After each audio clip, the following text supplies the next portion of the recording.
की open chain structure और cyclic की थी। अब देखो इसके बाद मैं दोबारा से वहीं से स्टार्ट मुझे करना पड़ेगा, क्योंकि without open chain you can't make cyclic, और साइक्लिक या रिंग के और साइक्लिक के बिना आपकी जो नेक्स्ट स्ट्रक्चर है वो नहीं बनेगी रिंग स्ट्रक्चर। ज़रा देखना दोबारा से, हो सकता है ये किसी तरीके से काम आए आपको आगे भी। ग्लूकोज का फॉर्मूला था आपका C6H12O6, और मैं यहाँ पर अल्फा पहले डी बनाऊंगा 1 2 3 4 5 6, मुझे बनाना है डी ग्लूकोज। तो डी ग्लूकोज के लिए क्या होगा, नीचे सबसे लास्ट में आप CHOH ले लो, CH2OH, और ग्लूकोज क्या होता है, कीटोज, एल्डोज है, तो एल्डिहाइड को आपने यहाँ ले लिया। डी बनाना है, थर्ड को छोड़ करके सब जगह OH को राइट पर ले आना है।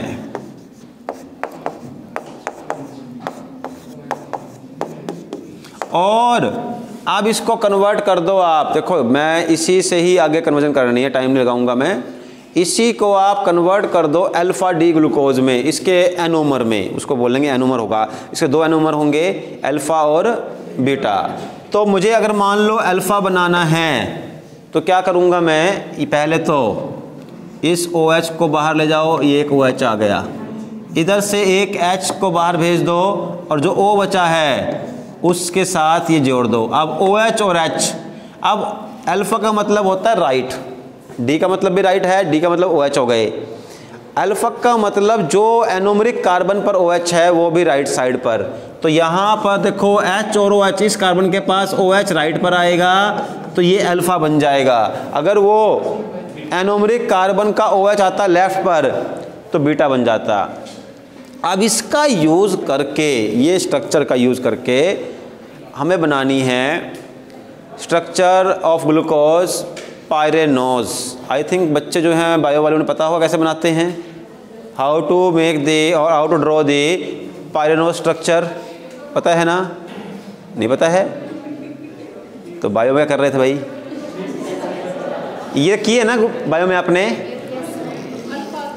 हाँ, सिंपल ग्लूकोज की है तो अच्छा, आपके सिलेबस में है ही नहीं है साइक्लिक और पायरेनोज केमिस्ट्री में। हाँ, वो कर रखे हो इसने, मनदीप तो सब कुछ कर लेता है।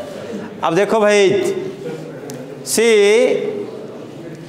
पायरेनोज स्ट्रक्चर 6 एटम से मिलके बनेगी।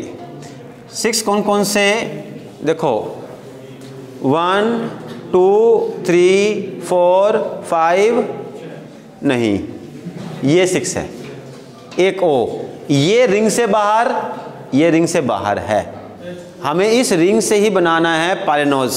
कैसे, पहले देखो बड़ा आसान से, बहुत ही आराम से बन जाएगी, कोई इसमें वो नहीं है। हाँ, अगर आप वैसे करने बैठोगे तो बहुत मुश्किल है, क्रैमिंग तो इसकी बहुत मुश्किल हो पाएगी, बच्चा को करता है तो ठीक है, वह होती नहीं है।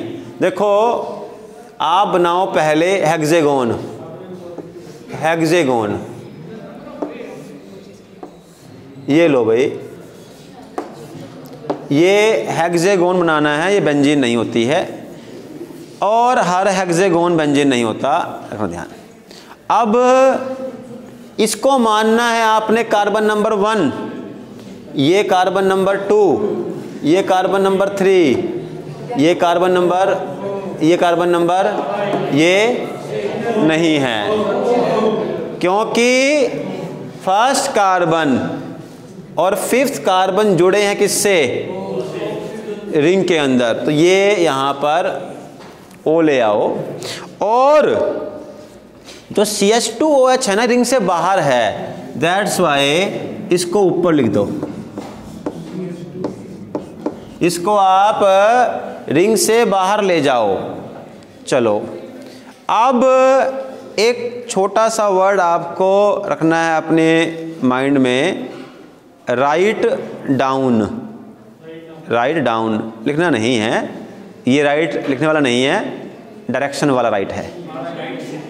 तो जो चीज़ें इस स्ट्रक्चर में राइट पर हैं वो उस रिंग में डाउन जाएंगी, ये वो वाला राइट डाउन है, ठीक है, तो लेफ्ट अप। तो ये OH किस तरफ है? राइट पर। तो फर्स्ट कार्बन के पास OH को आप नीचे और H को ऊपर, क्योंकि राइट पर था। वहां पर भी OH कहां पर है? राइट पे है, तो यहां नीचे आएगा। थर्ड हमेशा उल्टा होता ही है, हमेशा थर्ड उल्टा होता है, तो यहां पर OH ऊपर H नीचे। फोर्थ दोबारा से सेकंड जैसा ही होगा। और आप देखो इस फिफ्थ के पास बचा क्या है? ओनली एक हाइड्रोजन है, इसके पास केवल वो नीचे लगा, क्योंकि ऊपर चला गया है ये ऐसे लगेगा, क्योंकि ये रिंग से बाहर था तो नीचे। ये बन गई आपकी pyranose structure of alpha D glucose.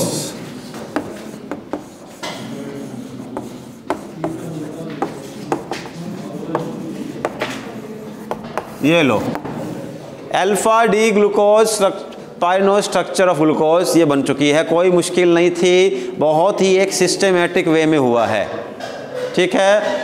And it may be शायद अब की बार, क्योंकि केमिस्ट्री में दिया हुआ है तो बायो के सिलेबस से आपको इसको डिलीट कर दिया गया होगा, अदरवाइज है।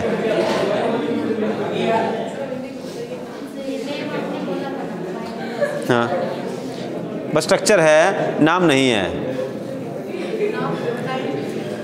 ओके, चलो वैसे ये बायो का पोर्शन है। आई होप कि इसमें बायो के स्टूडेंट मुझे हेल्प करें।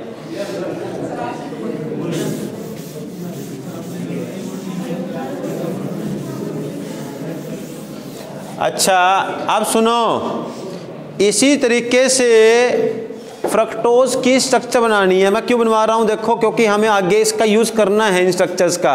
अगर आपको नहीं आती होंगी बहुत ज़्यादा प्रॉब्लम आएगी जब आप स्ट्रक्चर बनाओगे शुगर का या स्टार्च वगैरह का। देखो, ऑल्दो ये स्ट्रक्चर्स बहुत कम बार आई है, बट हो सकता है कभी भी आ जाएं, और फिर जब सिलेबस में है ये करनी भी है, ठीक है। अब सी हियर, फ्रक्टोज क्या होता है? एल्डोज, ठीक है भाई मनदीप? हाँ, फ्रक्टोज इज अ कीटोज। ओके, आज सुबह सुबह ही आपने अल्कोहल को स्मेल किया था, ठीक है बच्चे हो। अब से कल आप आते ही सैनिटाइज़र को स्मेल कर लिया करो। सुबह सुबह बच्चा कहता है, मैं देखा इसको ऐसे किया, ऐसे नहीं किया, कह रहा अब मेरा माइंड एक्टिवेट हो गया। कमाल है भाई।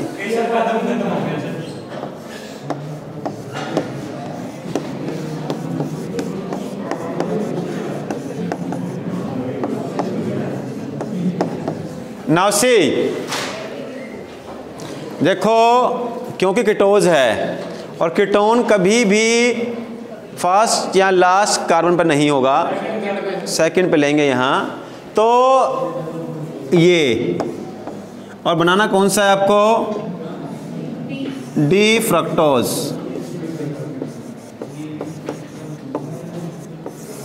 अब ये जो डी फ्रक्टोज है, इसमें आप थर्ड को छोड़ करके सारे OH कहाँ ले लोगे? राइट साइड पर। ये बन गई स्ट्रक्चर। और एनोमरिक कार्बन ये है एक्चुअल में, जो आपका कार्बन जिसके पास फंक्शनल ग्रुप है वो है आपका एनोमरिक कार्बन। तो यहां एनोमरिक कार्बन सेकंड होगा, और ये O और ये OH, तो फ्री क्या हुआ? Only OH। O तो यहां आ गया। अब देखो 1 2 3 वैलेंसी कंप्लीट है। अब केवल OH बचा हुआ है। अब ये OH को मैं कहां पर ले आऊंगा? अगर राइट साइड पर, तो ये बन जाएगा आपका अल्फा डी फ्रक्टोज, ठीक है। इतना आसान है ये। अब ये जो आपके पास अल्फा डी फ्रक्टोज है, अब इसका बनेगा फ्यूरेनोज, नॉट पायरेनोज, फ्यूरेनोज। फ्यूरेन का मतलब होता है 5, फ्यूरोन 5, ठीक है। तो फ्यूरोन जो है वो 5 एटम्स की रिंग होगी। कौन कौन से 5 एटम होंगे? 1 2 3 4 5th ये है। तो स्ट्रक्चर आपकी ऐसे बनेगी।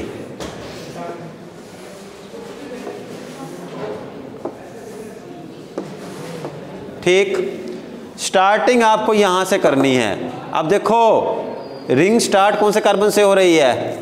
सेकंड से, दैट्स वाई ये सेकंड कार्बन होगा, थर्ड, फोर्थ, फिफ्थ और ये O। अब सेकंड कार्बन पर OH किस तरफ है? राइट पर। कहाँ जाएगा? डाउन।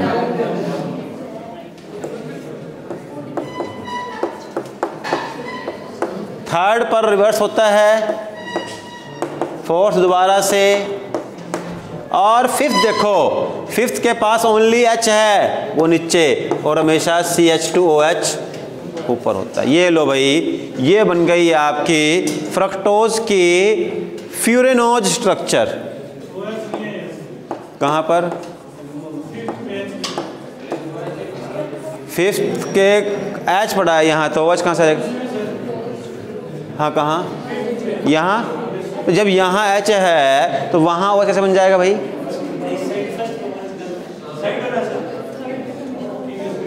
ठीक है, चलो, थैंक यू वेरी मच। हाँ, बातें कर ली, दोबारा देख लो भाई। ये समझने पर ये काम मिनटों का है, क्रैमिंग करनी हो तो बहुत टाइम लग जाएगा।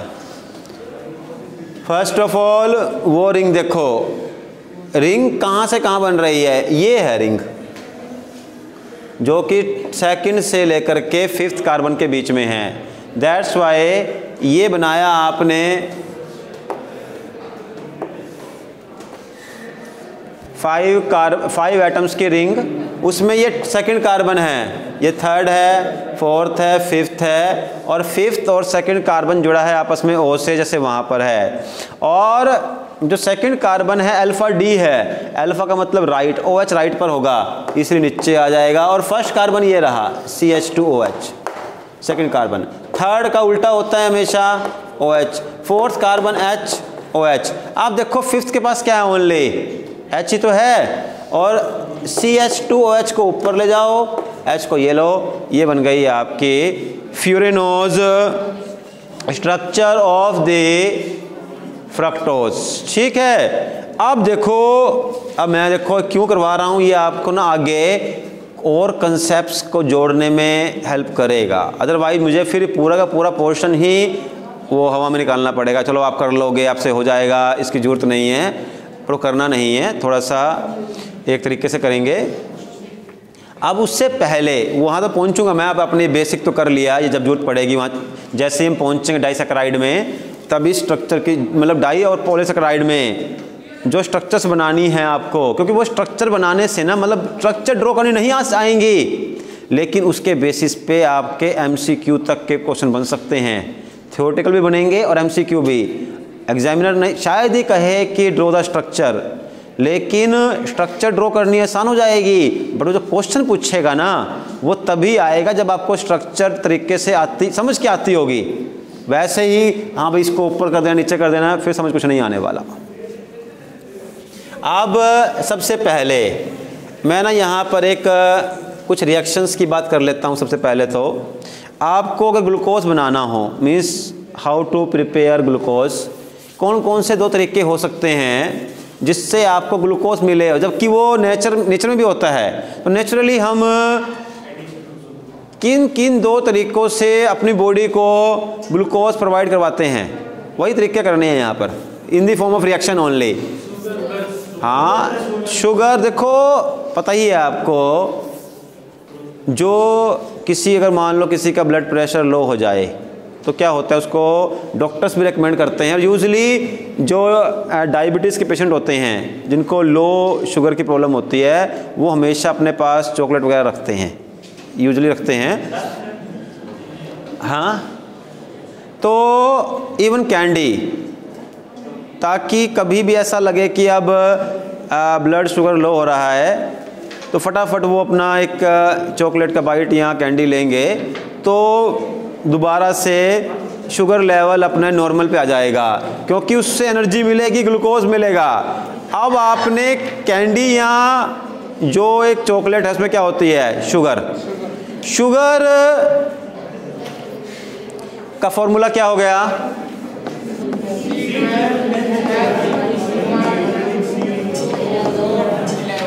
O11 and what is its molar mass, वैसे पूछ रहा हूँ मैं, what is its molar mass,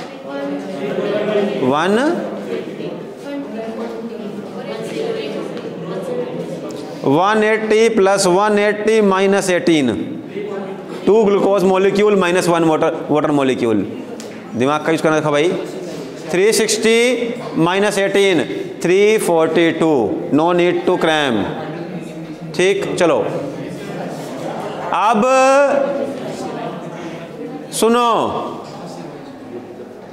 sugar जब आप इंजेस्ट करते हो या लेते हो फूड के साथ में, तो क्या होगा, वो वाटर के साथ डिजोल्व होकर के कन्वर्ट हो जाएगी C6H12O6, C6H12, ये ग्लूकोज, ये फ्रक्टोज, अल्फा डी ग्लूकोज और फ्रक्टोज, ये दोनों आपको मिलेंगे। ग्लूकोज और फ्रक्टोज शुगर से मिल जाते हैं, पहला। अब क्वेश्चन आ सकता था, complete the reaction, here sucrose plus water, hydrolysis of sucrose will produce glucose.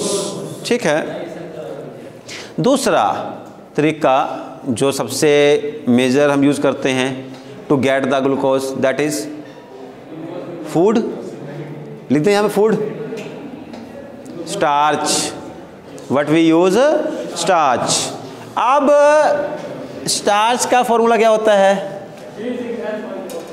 C6H5O। पूरा पढ़ो ध्यान से, नोट्स में ध्यान से पढ़ो। लगता है साउथ इंडियन मूवी देख कर आए हो। क्या लग रहा है, रजनीकांत बूढ़ा हो गया तो आपका नंबर आ जाएगा।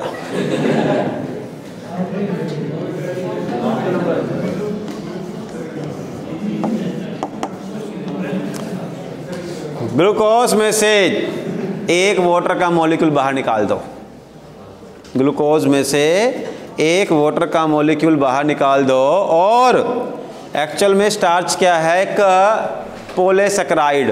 तो लार्ज नंबर दिखाने के लिए n, तो n नंबर ऑफ C5H10, ये आप एक्सरसाइज कर रहे हो टांगों की, या देखो C6H10O5 टाइम्स n, और ये क्या करेगा, जितने यहाँ पर C6H10O5 हैं उतने नंबर वाटर के मॉलिक्यूल को यूज करके क्या बना देगा, n नंबर ऑफ C6H12O6। तो लो भाई, इन दो तरीकों से आप ग्लूकोज को बना सकते हो, पहला सुक्रोज, सेकंड इज स्टार्च। तो सुक्रोज और देखो दोनों के फॉर्मूले में कितना ज़्यादा इजी है, आप माइंड का यूज़ करो तो याद करने की जरूरत तक नहीं है। कुछ बच्चे से क्रैम करना स्टार्ट कर देंगे बट बेनिफिट नहीं है। सिंपल, शुगर में से वाटर को बाहर निकाल दो, मतलब 2 ग्लूकोज में से वाटर बाहर निकाल दो तो शुगर बन जाएगी। ग्लूकोज में से वाटर को बाहर निकाल दो, उसकी लॉन्ग चेन ले लो, पॉलीमर बना दो तो आपको स्टार्च मिल जाएगा। इतना आसान है। और उसकी फिर कर दो हाइड्रोलिसिस, यानी कि सुक्रोज और स्टार्च की हाइड्रोलिसिस से आपको ग्लूकोज मिलेगा। और हाँ, ये बात अलग है, जो सुक्रोज है मीन शुगर है, उसमें एक ग्लूकोज और एक फ्रक्टोज, लेकिन जो स्टार्च है उसमें ओनली एंड ओनली ग्लूकोज। और कौन से वाला, अल्फा या बीटा? अल्फा ही मिलेगा। देखो भाई, अल्फा डी ग्लूकोज को डाइजेस्ट करना सबसे आसान होता है। अच्छा देखो, नॉर्मल वे बात करूं मैं, अगर नॉर्मल इंसान की बात भी करें, as compare to the wheat, as compare to wheat, milk को डाइजेस्ट करना आसान है, मुश्किल है?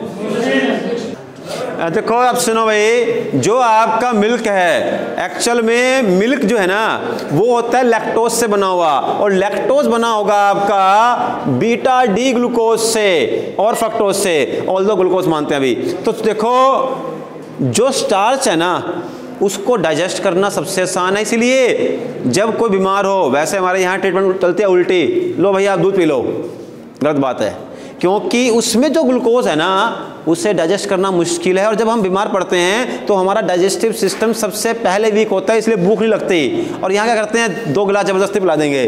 जो ठीक होना हो 2 दिन में वो 4 दिन में ठीक होता है। फिर तो होता क्या है, आपको जितना हो सके starch basis glucose like wheat हो गया, राइस हो गया, राइस सबसे आसान है, राइस वगैरह का होता है यूज़ करना, या ब्रेड चलो मान लिया उसमें होता है फर्मेंटेड, वो यूज़ करना होता है। बट हमारे क्या है, बादाम खा लो, दूध पी लो, वो बेचारा जो डाइजेस्टिव सिस्टम है अभी रोटी पचाने लायक नहीं हुआ है, और खिला के इसको क्या रहे हैं बादाम, तो बस ये सिस्टम चलता है। इसलिए थोड़ा सा, बाकी मैं किसी के पेरेंट्स को इसके लिए नहीं बोल सकता करने के लिए, वरना मेरे पर उल्टा पड़ जाएगा।